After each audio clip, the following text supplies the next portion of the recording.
Apa ini? Apa ini? Apa nih yang muncul ini? Pot bunga ganda. Bunga plastik. Oh, iya mati meja. Biar enak.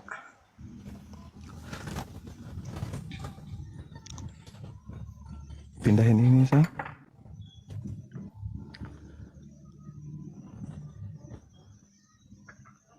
Oke, ready? Kenda?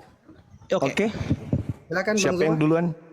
Bang Zuma lah, Bang Pak Zuma. Depi atau Bang Zuma? Silakan. Bang Zuma aja. Ya udah, Salib berkat. Baik. Bismillahirrahmanirrahim. Assalamualaikum warahmatullahi wabarakatuh. Ya, puji syukur kita panjatkan kehadirat Allah Subhanahu wa taala, berkat rahmat, hidayah dan kekuatan dari beliau sampai kita masih ada pada hari ini di sini bersama dengan teman kita Bang Depi dan juga Dinda Fandi untuk membahas yang terkait dengan salib, hubungannya dengan dua agama Islam dan Kristen. Dan juga terima kasih kepada teman-teman yang sudah hadir dan mendukung acara ini. Juga saudara saya dari pihak Kristen, terima kasih sudah datang dan menyajikan keinginan antum ini, saudara ini, untuk mendiskusikan tentang penyaliban. Kalau di dalam Al-Quran, salib itu adalah hukuman yang diberikan kepada orang yang memusuhi pencipta langit dan bumi dan orang yang memusuhi utusan Tuhan. Di dalam Al-Quran surah Al-Ma'idah diterangkan, A'udzubillahi minasyaitonirrajim, innama jazaa'ul ladzina yuharibunallaha wa rasulah.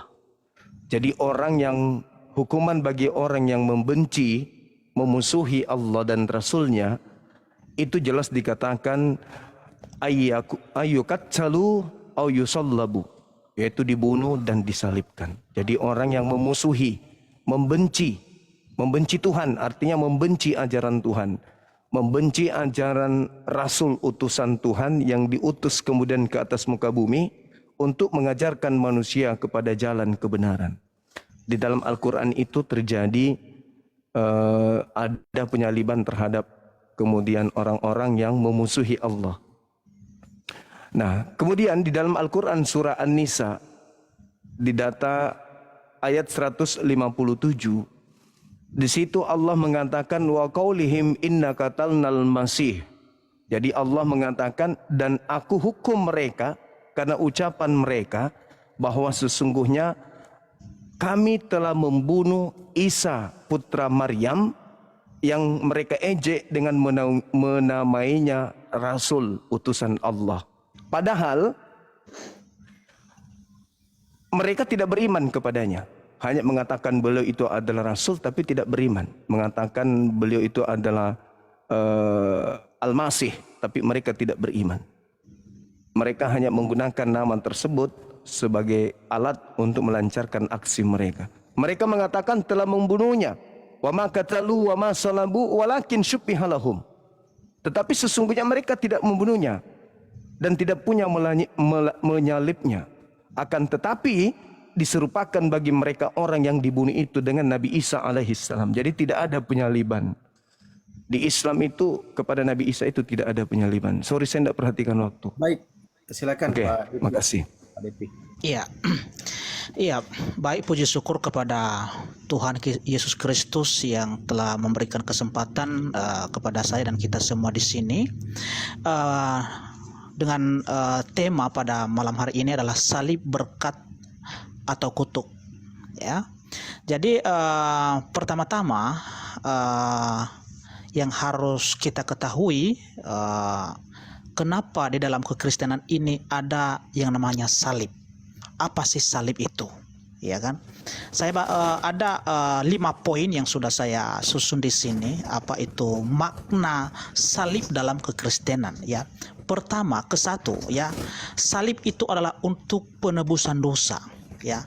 Kedua, salib itu adalah pengorbanan kasih Allah kepada umat manusia yang berdosa ini. Ketiga, salib itu adalah jalan untuk menuju keselamatan. Ya, 4, ya, salib itu adalah lambang kasih, ya, lambang kasih Allah kepada umat manusia yang berdosa ini. Dan kelima adalah penyataan kemuliaan Allah. Melalui salib itulah Tuhan Allah itu menyatakan kemuliaan, kuasa dan kebesarannya. Artinya disitulah Tuhan Yesus mengalahkan yang namanya kerajaan kerajaan dunia ini, itu penguasa dunia ini, yaitu iblis, ya. Dan sebelum masuk saya ke inti dari salib ini, ya. Pertama-tama, kenapa bisa terjadi penyaliban ini, ya? Di dalam iman kekristenan mempercayai bahwa Adam dan Hawa itu ketika melanggar ketetapan Tuhan dalam Taman Eden, memakan buah pengetahuan yang baik dan yang jahat itu, disitulah sudah terjadi kutuk, ya, kepada manusia. Itu di Kejadian pasal 3 ayat 14 dan 15, ya.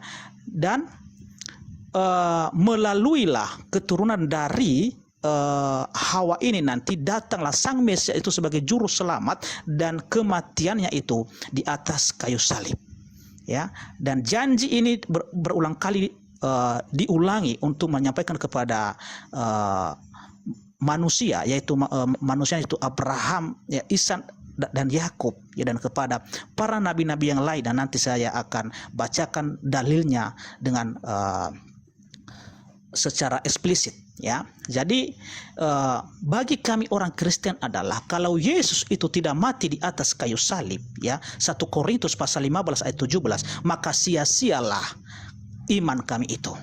Jadi inilah inti dari iman kami sebagai orang Kristen, ya. Sampai di situ. Baik, silakan ditanggapi Bang Zuma. Kemute atau mungkin langsung ajukan pertanyaan, silakan Bang Zuma. Ya, menarik apa yang disampaikan kemudian oleh saudara kita, ya, terkait dengan salib itu diantaranya adalah kasih, kemudian berkat. Itu dari aspek kekristenan, itu dimaklumi itu.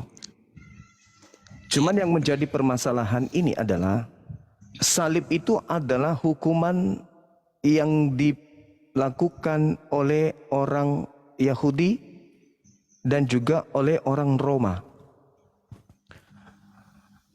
Salib adalah satu hukuman bagi orang Yahudi kepada orang yang dikutuk, karena mereka adalah pelaku kejahatan. Itu satu. Kalau bagi orang Roma, salib itu adalah hukuman bagi penjahat nasionalis, pemberontak negara. Jadi bagi Roma dan juga bagi Yahudi, itu tidak ada sejarahnya orang yang dihukum salib itu adalah orang yang mengajarkan dirinya sebagai penganut kasih. Ini muncul di Kristen nantinya muncul di Kristen tuh. Ya, salib yang tadinya adalah kutukan Tuhan kepada pelaku dosa dan adalah hukuman Roma terhadap pemberontak, tiba-tiba saja menjadi berkat bagi orang Kristen. Kalau kita mencari data di dalam kitabnya orang Yahudi, tidak akan pernah kita temukan hukuman salib itu diperuntukkan untuk Tuhan, meskipun dalam bentuk manusia. Itu tidak pernah kita temukan ada data seperti itu. Selamanya yang disalib itu adalah orang yang dikutuk oleh Tuhan. Makanya Paulus pun ketika mengutip ada tertulis, terkutuklah dia yang digantung di atas tiang salib. Paulus itu mengutip Ulangan 21, nomor 22, nomor 23. Ternyata di Ulangan 21, 22, 23 itu adalah pelaku dosa yang sepadan dengan hukuman mati. Kata Tuhan, jangan kau biarkan mayatnya menyentuh tanah, sebab itu adalah orang yang dikutuk oleh Elohim. Tidak boleh kemudian mayatnya semalam-malaman di atas salib, harus diturunkan karena tidak boleh menyentuh tanah yang diwariskan oleh Tuhan kepada Bani Israel. Pertanyaan saya kepada saudara Kristen, saudara Depi, adakah dalilnya di dalam kitabnya orang Yahudi? Karena salib itu hukuman untuk Yahudi. bahwa Tuhan itu mengajarkan mereka untuk nebus dosa menggunakan manusia. Silakan.